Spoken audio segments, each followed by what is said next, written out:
ನಮಸ್ತೆ ಎಲ್ರಿಗೂ. ಸವಿರುಚಿಯ ಆಟ ಚಾನಲ್ಗೆ ಸ್ವಾಗತ. ಇವತ್ತು ನಾನು ಮಾಡ್ತಿರೋಂಥ ಒಂದು ಹೆಲ್ದಿ ರೆಸಿಪಿ ಅಂದರೆ ರಾಗಿ ಜ್ಯೂಸು.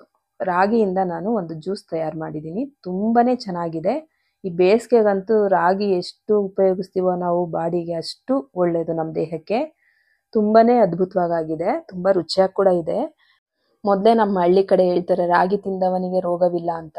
ಆ ರೀತಿ ರಾಗಿಯಿಂದ ನಾವು ಏನೇ ಮಾಡ್ಕೊಂಡು ತಿಂದ್ರೂ ನಮಗೆ ರೋಗಗಳು ಬರೋದು ತುಂಬಾ ಕಡಿಮೆ. ಅದರಿಂದ ನಾನಿವತ್ತು ಒಂದು ಹೆಲ್ದಿಯಾಗಿ ಬೇಸಿಗೆ ಇರೋದ್ರಿಂದ ಒಂದು ಜ್ಯೂಸ್ ಮಾಡ್ತಾ ಇದ್ದೀನಿ, ರಾಗಿ ಜ್ಯೂಸು. ಹೇಗೆ ಮಾಡೋದು ನೋಡ್ಕೊಳ್ಳೋಣ. ಅದಕ್ಕೂ ಮೊದಲು ನನ್ನ ಚಾನಲ್ ಸಬ್ಸ್ಕ್ರೈಬ್ ಮಾಡ್ಕೊಂಬಿಡಿ. ಮೊದಲಿಗೆ ನಾನಿಲ್ಲಿ 1 ಕಪ್ ರಾಗಿ ತೊಗೊಂಡಿದ್ದೀನಿ. ನೀಟಾಗಿ ಕ್ಲೀನ್ ಮಾಡಿರೋಂಥ ರಾಗಿ ಇದು. ನೋಡಿ, ನೀಟಾಗಿ ಕ್ಲೀನ್ ಮಾಡಿಸ್ಕೊಂಡು ತಂದಿರೋಂಥ ರಾಗಿ ಇದು. ಇದನ್ನು ಇವಾಗ ಒಂದು ಬೌಲ್ಗೆ ಸೇರಿಸ್ಕೊತಾ ಇದ್ದೀನಿ ರಾಗಿನ ಇವಾಗ ನಾನು ಚೆನ್ನಾಗಿ ತೊಳ್ಕೊಬೇಕು. ರಾಗಿಲಿ ಒಟ್ಟು ಆದರೆ ಉಬ್ಲು ಅಂತ ಹೇಳ್ತೀವಲ್ವಾ, ನಮ್ಮ ಹಳ್ಳಿ ಕಡೆ ಉಬ್ಲು ಅಂತೀವಿ, ಒಟ್ಟು ಅಂತಾರೆ, ಆ ಥರ ಎಲ್ಲ ಹೇಳ್ತಾರೆ. ಚೆನ್ನಾಗಿ ತೊಳಿಬೇಕು. ಏನಿಲ್ಲ ಅಂದರೂ 7ರಿಂದ 8 ಸರಿನಾದರೂ ನಾವು ರಾಗಿನ ಚೆನ್ನಾಗಿ ತೊಳ್ಕೊಬೇಕಾಗುತ್ತೆ. ನೋಡಿ, ಈ ರೀತಿಯಾಗಿ ಒಟ್ಟೆಲ್ಲ ಕಾಣಿಸುತ್ತೆ ಮೇಲೆ. ಇದೆಲ್ಲ ನೀಟಾಗಿ 7ರಿಂದ 8 ಸರಿ ತೊಳ್ಕೊಂಬಂದಿದ್ದೀನಿ ನಾನು. ನೋಡಿ, ಕ್ಲೀನಾಗಿದೆ. ಇವಾಗ ಇದಕ್ಕೆ ನಾನು ರಾಗಿ ಮುಳುಗುವಷ್ಟು ನೀರನ್ನು ಸೇರಿಸ್ಬಿಟ್ಟು ಒಂದು 8 ಅವರು ನೆನೆಯಕ್ಕೆ ಇಟ್ಬಿಡ್ತೀನಿ. ಅಂದರೆ ರಾತ್ರಿನೇ ನಾನು ನೆನೆಯಕ್ಕೆ ಇಟ್ಬಿಡ್ತೀನಿ, ಒಂದು ಓವರ್ ನೈಟು. ರಾಗಿ ನೆಂದರೆ ಚೆನ್ನಾಗಿ ಜ್ಯೂಸ್ ಬರುತ್ತೆ ಅಂತ, ಹಾಲು ಚೆನ್ನಾಗಿ ತೆಗಿಬೋದು. ಇವಾಗ ನಾನು ಇದಕ್ಕೆ ಒಂದು ಬಟ್ಲು ತೊಗೊಂಡು ಒಂದು 8ರಿಂದ 10 ಕಾಳಷ್ಟು ಗೋಡಂಬಿ ಸೇರಿಸ್ಕೊಂಡಿದ್ದೀನಿ. ಒಂದು 8 ಬಾದಾಮಿ ತೊಗೊಂಡಿದ್ದೀನಿ.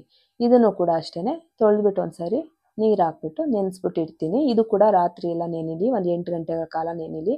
ನಿಮ್ಗೆ ಅಷ್ಟು ಮರ್ತೋಯ್ತು ಅಥವಾ ಏನಂದರೆ ಒಂದು 2 ಅವರ್ ನೆಂದರೂ ಸಾಕು. ಇವಾಗ ಇದು ಕೂಡ ಎತ್ತಿಟ್ಕೊಂಡಿದ್ದೀನಿ. ನಾನು ಇದಕ್ಕೆ ಕೇಸರಿ ನೆನೆಸ್ಕೊತಾ ಇದ್ದೀನಿ. ಸ್ವಲ್ಪ ಕೇಸರಿ ಬೇಸಿಗೆಗೆ ತುಂಬ ಒಳ್ಳೆಯದು, ಸ್ಕಿನ್ಗೂ ಕೂಡ ತುಂಬಾ ಒಳ್ಳೆಯದು. ಮುಖ ಎಲ್ಲ ಗ್ಲೋ ಬರುತ್ತೆ ಕೇಸರಿ ಎಲ್ಲ ನಾವು ಉಪಯೋಗಿಸಿದ್ರೆ ಸ್ವೀಟ್ಗಳಿಗೆಲ್ಲ. ಕೇಸರಿ ಕೂಡ ನಾನಿವಾಗ ನೆನೆಸಿಟ್ಟಿದ್ದೀನಿ. ಬಣ್ಣ ನೋಡಿ ಯಾವ ರೀತಿ ಬಿಟ್ಕೊತು ನಮಗೆ ನೀರು ಸೇರಿಸ್ತಿದ್ದಾಗೇ.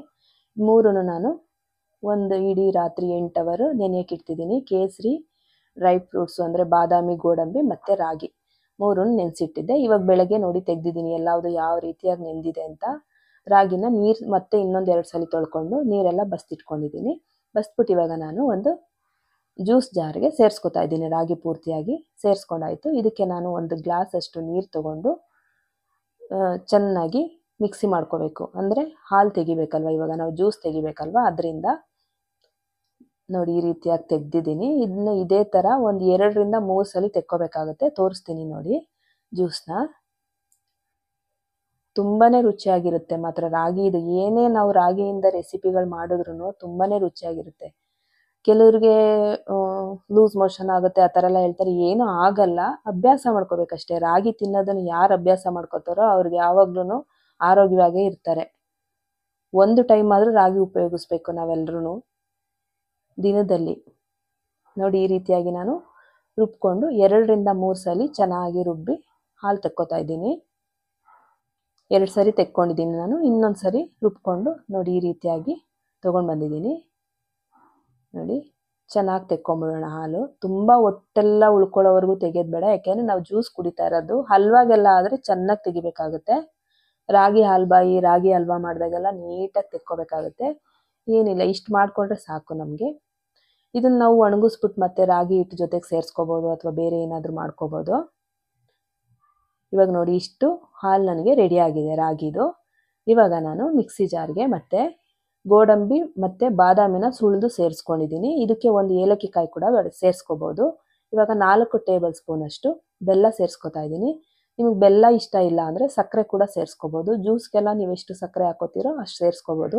ಇವಾಗ ನಾನು ಇದಕ್ಕೆ ನೀರು ಸೇರಿಸ್ತಾ ಇಲ್ಲ, ರಾಗಿ ಹಾಲನ್ನೇ ಸೇರಿಸ್ಕೊಂಡು ರುಬ್ಕೋತಾ ಇದ್ದೀನಿ. ನೀರು ಸೇರಿಸೋದು ಬೇಡ, ಇದೇ ಸಾಕಾಗುತ್ತೆ ಜ್ಯೂಸ್ ನಮಗೆ. ಇದು ಮಿಲ್ಕ್ ಶೇಕ್ ಥರ ಇರಬೇಕು, ತುಂಬ ತೆಳ್ಳಗಿರಬಾರ್ದು. ಈ ರೀತಿಯಾಗಿ ನಾನು ರುಬ್ಕೊಂಡು ತೊಗೊಂಬಂದಿದ್ದೀನಿ. ಇದನ್ನು ಒಂದ್ಸಲಿ ಅಷ್ಟೇ ನಾನು ಇವಾಗ ಏನು ಮಾಡಿದೆ, ಆವಾಗಲೇ ದೊಡ್ಡ ಜಾಲರಿನಲ್ಲಿ ನಾನು ರಾಗಿ ಹಾಲನ್ನ ಸೋಸ್ಕೊಂಡಿದ್ದು. ಇವಾಗ ಸಣ್ಣದು ಕಾಫಿ ಜಾಲರಿ ಬರುತ್ತೆ ನೋಡಿ, ಇದರಲ್ಲಿ ಸೋಸ್ಕೋಬೇಕು. ಏಕೆಂದರೆ ಬಟ್ಟೆನಲ್ಲೆಲ್ಲ ಆದರೆ ತುಂಬ ಕೈಯಲ್ಲೆಲ್ಲ ಹಿಂಡಬೇಕು, ಆ ಥರ ಎಲ್ಲ ಇರುತ್ತಲ್ವ, ಕುಡಿಯೋದಕ್ಕೆ ಮಕ್ಕಳುಗಳು ಸ್ವಲ್ಪ ಇದು ಮಾಡ್ತಾರೆ. ಅದರಿಂದ ನಾವು ಕಾಫಿ ಜಾಲರಿನಲ್ಲಿ ಸೋಸ್ಕೊಂಡ್ಬಿಡೋಣ ಈ ರೀತಿಯಾಗಿ. ನೋಡಿ ಈ ರೀತಿಯಾಗಿ ಎಲ್ಲ ಹಾಲನ್ನು ಕೂಡ ನಾನು ಸೋಸ್ಕೊಂಡಿದ್ದೀನಿ. ಇವಾಗ ನಮಗೆ ಒಟ್ಟು ಥರದ್ದೆಲ್ಲ ಏನೂ ಇಲ್ಲ ಹಾಲಲ್ಲಿ, ತುಂಬಾ ಚೆನ್ನಾಗಿದೆ. ಬೆಲ್ಲ ಕೂಡ ನನಗೆ ಕರೆಕ್ಟಾಗಿ ಸೇರಿಸ್ಕೊಂಡಿದ್ದೀನಿ. ನಿಮ್ಗೆ ಬೇಕಂದ್ರೆ ಸಕ್ಕರೆ ಸೇರಿಸ್ಕೋಬೋದು. ನೀವು ಏಲಕ್ಕಿ ಪೌಡ್ರನ್ನು ಕೂಡ ಹಾಕೋಬೋದು, ಇಲ್ಲ ಮೊದಲೇ ಏಲಕ್ಕಿ ಸೇರಿಸ್ಕೊಂಡಿದ್ರೆ ಓಕೆ. ಇವಾಗ ನೋಡಿ ನಾನು ನೆನೆಸಿಟ್ಕೊಂಡಿದ್ದೆ ಅಲ್ವಾ ಕೇಸರಿ, ಇದನ್ನು ಸೇರಿಸ್ಕೊಂಡಿದ್ದೀನಿ. ಎಲ್ಲ ಪೂರ್ತಿಯಾಗಿ ಸೇರಿಸ್ಕೊಂಡ್ಬಿಡ್ತೀನಿ ಕೇಸರಿನ. ನೋಡಿ ಈ ರೀತಿಯಾಗಿ ಸೇರಿಸ್ಕೊಂಡಾಯ್ತು. ಒಂದ್ಸಲಿ ಚೆನ್ನಾಗಿ ಮಿಕ್ಸ್ ಮಾಡ್ಕೊಂಡ್ಬಿಡ್ತೀನಿ.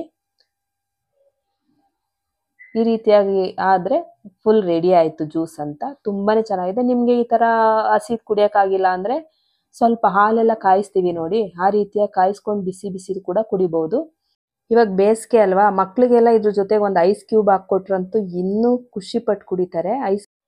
ಐಸ್ ಕ್ಯೂಬ್ ಜೊತೆ ಕೊಟ್ಟಿಲ್ಲ ಅಂತ ಅಂದ್ರೂ ನಾವು ಫ್ರಿಜ್ಜಲ್ಲಿ ಒಂದು ಅರ್ಧ ಗಂಟೆ ಇಟ್ಟು ಕೊಡ್ಬೋದು. ತುಂಬಾನೇ ತಣ್ಣಗಿದ್ರೆ ತುಂಬ ರುಚಿಯಾಗಿರುತ್ತೆ. ನಿಮಗೆ ತಣ್ಣಗಿರೋದು ಕುಡಿಯೋಕ್ಕಾಗಿಲ್ಲ ಅಂದರೆ ಬಿಸಿ ಮಾಡ್ಕೊಂಡು ಕುಡಿಬೋದು, ಇಲ್ಲ ಐಸ್ ಹಾಕ್ಕೊಂಡು ಕುಡಿಬೋದು, ಇಲ್ಲ ಅಂದರೆ ಫ್ರಿಜ್ಜಲ್ಲಿ ಇಟ್ಟು ಕುಡಿಬೋದು. ಯಾವ ಥರನಾದರೂ ಕುಡಿಬೋದು, ಆದರೆ ತುಂಬಾನೇ ರುಚಿಯಾಗಿರುತ್ತೆ. ನೀವು ಒಂದ್ಸಲ ಮಾಡ್ಕೊಳ್ಳಿ, ಹೇಗೆ ಬಂದಿತ್ತು ಅಂತ ಹೇಳಿ. ಈ ರೆಸಿಪಿ ನಿಮ್ಮೆಲ್ರಿಗೂ ಇಷ್ಟ ಆಗಿದ್ರೆ ದಯವಿಟ್ಟು ನನ್ನ ಚಾನಲ್ ಸಬ್ಸ್ಕ್ರೈಬ್ ಮಾಡ್ಕೊಳ್ಳಿ.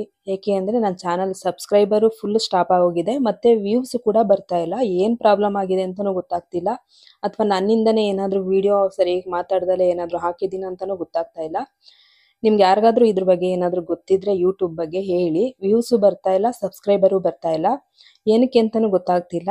ವಿಡಿಯೋ ನೋಡೋರಾದ್ರೂ ನನ್ನ ಚಾನಲ್ ಸಬ್ಸ್ಕ್ರೈಬ್ ಮಾಡ್ಕೊಂಡು ನೋಡ್ಕೊಳ್ಳಿ. ದಯವಿಟ್ಟು ಚೆನ್ನಾಗಿರೋ ವಿಡಿಯೋಗಳನ್ನ ಮಾಡಿ ಹಾಕ್ತೀನಿ ಮುಂದಕ್ಕೂ ಕೂಡ. Thank you.